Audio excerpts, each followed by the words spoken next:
क्या आपने कभी सोचा है कि जिस जगह को सबसे पवित्र माना जाता है, वहीं अगर पाप छुपा बैठा हो तो? जहां भक्ति की गूंज होनी चाहिए, वहां अगर किसी की चीखें दबा दी जाएं तो? इस कहानी में मंदिर है, मंत्र है, आस्था है और एक पंडित जो ऊपर से संत लेकिन अंदर से शैतान था। एक ऐसा दरिंदा जो महिलाओं की मजबूरी और मासूमियत का फायदा उठाकर अपनी हवस का शिकार बनाता था, जिस पर गांव वाले आंख मूंद कर भरोसा करते थे। लेकिन उसी भरोसे के पीछे दबी थी एक खौफनाक सच्चाई। बरसों से मंदिर के पीछे एक रहस्य दबा था, और जब वो राज खुला तो सिर्फ गांव नहीं, इंसानियत भी कांप उठी। मंदिर की चौखट के पीछे छुपा वो पाप जो सालों तक पूजा की आड़ में पलता रहा। गांव के सिरे पर एक पुराना मंदिर था, शांत, पवित्र और लोगों की आस्था का केंद्र। उसी मंदिर के पीछे एक कमरा था जो बाहर से तो बेहद साधारण दिखता, लेकिन अंदर उससे कहीं ज्यादा खौफनाक था। यहीं रहता था पंडित राम प्रसाद, 70-75 साल का एक बूढ़ा, जिसकी आंखों में एक अजीब सी चमक थी और बोलचाल में ऐसी मिठास कि लोग बरबस उसकी ओर खिंचे चले आते। गांव वाले उसे नेक, विद्वान और साधु मानते थे। महिलाएं उससे प्रसाद लेने जाती और वह कहता, ये प्रसाद तुम्हारी सारी तकलीफें दूर कर देगा। पर असली सच्चाई ये थी कि ये प्रसाद दरअसल उसकी हवस का बहाना था। वो औरतों की भावनाओं से खेलता, उनकी कमजोरियों को समझता और फिर उनकी आबरू को अपनी हवस की भेंट चढ़ा देता। वह इतना शातिर था कि कभी किसी ने उस पर शक तक नहीं किया। गांव में उसकी छवि एक धार्मिक और आदर्श इंसान की बनी हुई थी, लेकिन उसके कमरे की दीवारों के पीछे छुपी थी एक स्याह हकीकत जो किसी ने देखी नहीं, पर कुछ चेहरों पर उसकी परछाई जरूर दिखती थी। उसी गांव में एक लड़की रहती थी, सविता। सविता एक गरीब किसान की बेटी थी, लेकिन उसकी आंखों में सपने थे और दिल में जज्बा। मासूमियत उसकी पहचान थी। वह विजय नाम के एक सीधे सादे दुकानदार से मोहब्बत करती थी, जिसकी दुकान गांव के बीचों बीच थी। विजय की ईमानदारी और मेहनत ने उसे गांव में पसंदीदा बना दिया था। सविता और विजय की प्रेम कहानी बरगद के पेड़ के नीचे और खेतों के किनारे परवान चढ़ रही थी, लेकिन सविता के पिता मनोहर लाल इस रिश्ते के सख्त खिलाफ थे।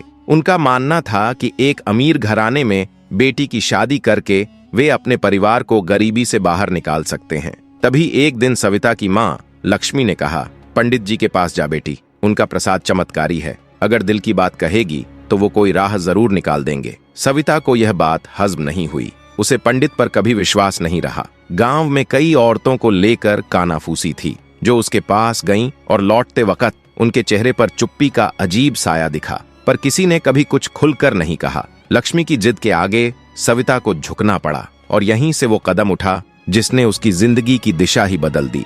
बरसात के एक दिन सविता मंदिर की तरफ चली। उसने नीली साड़ी पहनी थी जो उसकी खूबसूरती को और निखार रही थी। बरसात की बूंदें उसके चेहरे पर गिर रही थीं और उसका दिल धक धक कर रहा था। मंदिर के पास राम प्रसाद अपने कमरे में बैठा था। उसने सविता को देखते ही मुस्कुराकर इस्तकबाल किया। आओ बेटी, क्या परेशानी है? उसकी आवाज में अजीब सी मिठास थी।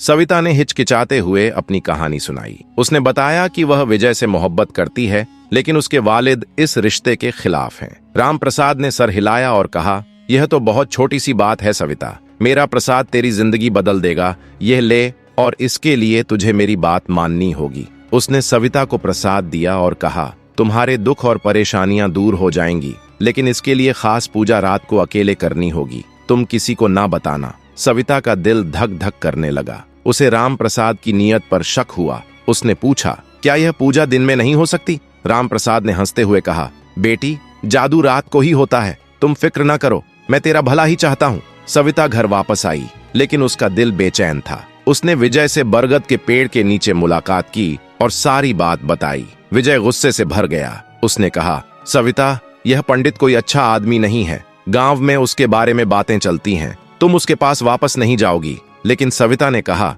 विजय, अगर हम उसे बेनकाब ना करेंगे तो वह औरतों को अपनी चालों में फंसाता रहेगा। मुझे एक मंसूबा बनाना होगा। सविता ने विजय के साथ मिलकर एक मंसूबा बनाया। वह रात को राम प्रसाद के पास जाने वाली थी, लेकिन इस बार वह अकेली नहीं थी। विजय, गांव का पंच कृष्णा और उसका दोस्त अर्जुन छुपकर उसकी हिफाजत के लिए मौजूद थे। रात हुई। सविता ने अपनी मां से छुपकर मंदिर की तरफ कदम बढ़ाए। बरसात अब भी जारी थी और उसका दुपट्टा भीग चुका था। राम प्रसाद अपने कमरे में बैठा उसका इंतजार कर रहा था। उसने सविता को देखकर मुस्कुराते हुए कहा, आओ सविता, आज तेरी मोहब्बत का ख्वाब सच होगा। उसने पूजा शुरू की और प्रसाद दिया। कहते हुए, तुम्हारे दुख और परेशानियां दूर हो जाएंगी। लेकिन उसकी नजरें सविता पर टिकी थीं। जैसे ही वह सविता के करीब आया और उसका हाथ पकड़ने की कोशिश की, सविता ने जोर से चिल्लाया, यह क्या कर रहे हो पंडित जी? उसी लम्हे विजय, कृष्णा और अर्जुन कमरे में दाखिल हुए। राम प्रसाद घबरा गया। उसने भागने की कोशिश की, लेकिन गांव वालों ने उसे पकड़ लिया। सविता ने सबको राम प्रसाद की असलियत बताई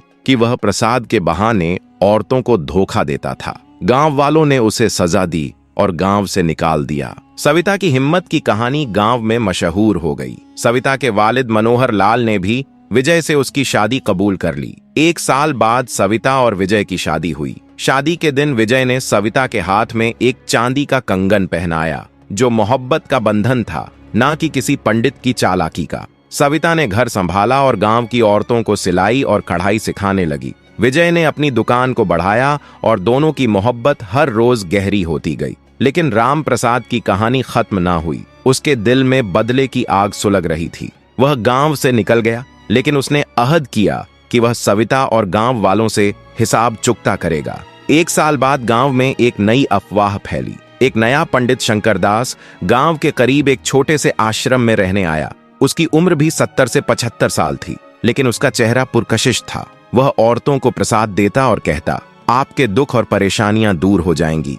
गांव की औरतें उसकी तरफ खींची चली गईं। सविता को यह सब सुनकर शक हुआ। उसने विजय से कहा, यह शंकरदास कोई नया पंडित नहीं, मुझे लगता है कि यह राम प्रसाद की नई चाल है। विजय ने हंसते हुए कहा, सविता, तेरा शक अब हर नए पंडित पर जा पड़ता है, लेकिन ठीक है, हम जांच करेंगे। सविता ने अपनी दोस्त प्रीति को साथ लिया, जो गांव की एक बहादुर और चालाक लड़की थी। प्रीति शंकरदास के आश्रम गई। उसने एक सादी सी साड़ी पहनी और परेशानी का रंग चढ़ाया। शंकरदास से मिलकर उसने कहा, पंडित जी, मुझे अपनी शादी की फिक्र है। मेरा रिश्ता तय हुआ था, लेकिन लड़के वालों ने इनकार कर दिया। क्या आप मेरी मदद कर सकते हैं? शंकरदास ने उसे प्रसाद दिया और कहा, आपके दुख और परेशानियां दूर हो जाएंगी, लेकिन इसके लिए एक खास पूजा रात को अकेले करनी होगी। प्रीति ने सिर हिलाया और सविता को जाकर सारी बात बताई। सविता का शक यकीन में बदल गया। उसने कहा, यह राम प्रसाद ही है। उसने नाम बदला है, लेकिन चाल वही है। सविता ने विजय, प्रीति और गांव के मुअज्ज लोगों के साथ एक मंसूबा बनाया। वह शंकरदास को पकड़कर पुलिस के हवाले करना चाहती थी। सविता ने अपना रूप बदला, एक पुरानी साड़ी पहनी और चेहरा दुपट्टे से ढांप लिया, ताकि शंकरदास उसे पहचान न सके। वह आश्रम पहुंची और कहा, पंडित जी, मेरी शादी को 1 साल हो गया, लेकिन मेरा शौहर अब मुझसे प्यार नहीं करता। क्या आप मेरी मदद कर सकते हैं? शंकरदास ने सविता को देखा। उसकी आंखों में वही चमक थी जो राम प्रसाद की थी। उसने प्रसाद दिया और कहा, आपके दुख और परेशानियां दूर हो जाएंगी। बस तुझे रात को एक पूजा के लिए अकेले आना होगा। सविता समझ गई कि यह वही पुरानी चाल है। उसने शंकरदास से कहा कि वह रात को आएगी, लेकिन इस बार सविता ने पूरे गांव को अपने मंसूबे में शामिल किया। उसने पंच कृष्णा, विजय के दोस्त अर्जुन और अपने वालिद मनोहर लाल को भी बताया। रात हुई। शंकरदास अपने आश्रम में सविता का इंतजार कर रहा था। जब सविता आई, उसने अपना दुपट्टा हटाया। शंकरदास हैरान रह गया। उसने सविता को पहचान लिया और चिल्लाया, तुम वही लड़की हो जिसने मुझे गांव से निकाला था। सविता ने मुस्कुराते हुए कहा, हाँ राम प्रसाद, या अब शंकरदास कहलवाओ, तुम्हारी चालें अब नहीं चलेंगी। उसी लम्हे विजय, कृष्णा, अर्जुन और गांव वाले आश्रम में दाखिल हुए। शंकरदास ने भागने की कोशिश की, लेकिन गांव वालों ने उसे पकड़ लिया। सविता ने सबके सामने कहा, यह वही राम प्रसाद है जो नाम बदलकर दोबारा हमारे गांव की औरतों को धोखा देने आया था। गांव वालों ने शंकरदास को पुलिस के हवाले कर दिया। इस बार सबूत इतना पुख्ता था कि वह जेल की सलाखों के पीछे चला गया। सविता की हिम्मत की कहानी एक बार फिर गांव में गूंज उठी। प्रीति ने सविता से कहा, तुम एक आम लड़की नहीं सविता, तुम हम सबके लिए एक मशाल हो। सविता और विजय की मोहब्बत की कहानी मजबूत हो गई। एक रात जब बरसात हो रही थी,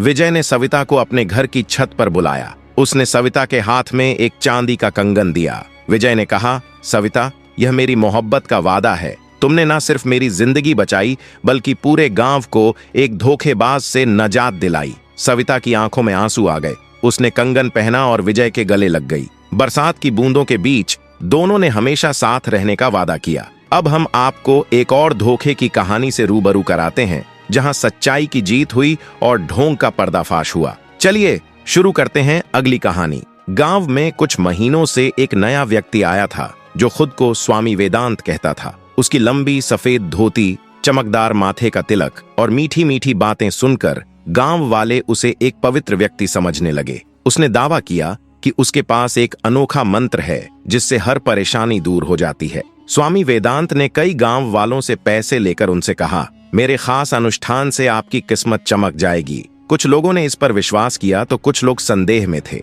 लेकिन नेहा, जो इस गांव की शिक्षित और समझदार युवती थी, उसे यह सब कुछ ठीक नहीं लग रहा था। वह जानती थी कि कोई भी इतने आसान में चमत्कार नहीं कर सकता। नेहा ने अपने भाई राहुल और अपनी भाभी संगीता को साथ लेकर स्वामी वेदांत की हर गतिविधि पर नजर रखने लगी। एक दिन नेहा ने देखा कि स्वामी वेदांत एक पुराने मंदिर के पास अंधेरे में किसी से चुपके चुपके बातें कर रहा था। वह तुरंत वहां गई और छिपकर बातें सुनने लगी। उसने जाना कि स्वामी वेदांत का असली नाम विक्रम था और वह शहर का एक कुख्यात अपराधी था जो कई जगह धोखाधड़ी के आरोपों से बचकर यहां आया था। नेहा ने गांव के लोगों को सच बताने की कोशिश की, लेकिन कई लोग उसके बातों पर यकीन नहीं कर रहे थे। वे स्वामी वेदांत को एक सच्चा संत मानने लगे थे। स्वामी वेदांत ने धीरे धीरे गांव वालों को अपने जाल में फंसाना शुरू कर दिया। उसने उनसे नकली अनुष्ठान के नाम पर हजारों रुपए लिए और उनसे गांव की जमीन के कागजात भी लेकर जमा करने लगे। स्वामी की चालाकी इतनी थी कि उसने गांव के बुजुर्ग और रसूखदार लोगों को भी प्रभावित कर लिया था। इसके कारण गांव में उसके खिलाफ आवाज उठाना मुश्किल हो गया था। एक दिन नेहा ने अपनी भाभी संगीता के साथ योजना बनाई। उन्होंने गांव के कुछ युवा भाइयों के साथ मिलकर स्वामी के झूठ का पर्दाफाश करने की ठानी। नेहा और उसके साथियों ने स्वामी की झोपड़ी के आसपास छुपकर उसकी हर हरकत रिकॉर्ड की। उन्होंने सुना कि स्वामी अपने गैंग के लोगों से पैसे और जमीनों के सौदे कर रहा था। फिर एक रात नेहा और राहुल ने स्वामी के झूठ का सबूत लेकर गांव के पंचायत में उसका सामना किया। गांव वाले पहले तो हक्के बक्के रह गए, लेकिन जब नेहा ने वीडियो दिखाए और साक्ष्य रखे तो सबको सच का एहसास हुआ। स्वामी वेदांत ने गुस्से में आकर नेहा पर हमला करवा दिया, लेकिन गांव के जवानों ने समय रहते नेहा की मदद की। इस घटना से गांव में स्वामी के खिलाफ गुस्सा और बढ़ गया। पुलिस को सूचित करने के बाद स्वामी वेदांत को गिरफ्तार कर लिया गया। जांच में पता चला कि वह कई राज्यों में धोखाधड़ी और जमीन हड़पने के मामले में वांछित था। स्वामी के जाने के बाद गांव में फिर से शांति छा गई। नेहा की बहादुरी और समझदारी की कहानी गांव-गांव फैल गई। नेहा ने पंचायत में कहा, कोई भी धोखा देने वाला कितना भी चालाक क्यों न हो, सच सामने आ ही जाता है। हमें हमेशा अपनी हिम्मत और समझदारी से काम लेना चाहिए।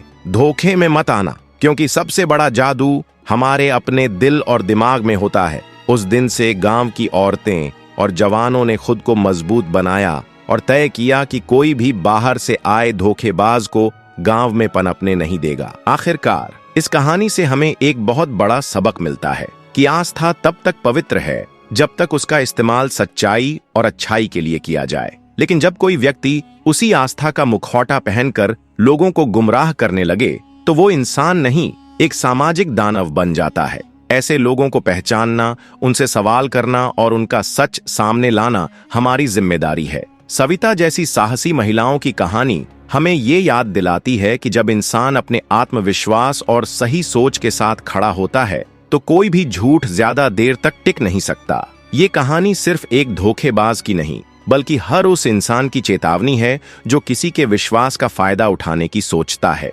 और ये सलाम है उन लोगों को जो आवाज उठाते हैं, सच का साथ देते हैं और समाज को अंधविश्वास से बाहर निकालते हैं। अगर आपको ये कहानी पसंद आई हो तो इसे लाइक कीजिए, शेयर कीजिए और अपने दोस्तों और परिवार के साथ जरूर बांटिए, ताकि हर कोई ऐसे फरेब से बच सके। और हाँ, ऐसी और भी हिम्मत भरी सच्ची कहानियों के लिए हमारे चैनल को सब्सक्राइब जरूर करें, क्योंकि हम हर बार लाते हैं एक नई रोशनी जो अंधेरे से लड़ती है। याद रखिए, सच्चाई की ताकत से बड़ा कोई अस्त्र नहीं। जब तक आपके अंदर सवाल करने की हिम्मत और सच को स्वीकारने का साहस है, तब तक कोई भी झूठ आपको जीत नहीं सकता। बने रहिए हमारे साथ और चलिए मिलकर फैलाते हैं सच की रोशनी पूरे समाज में।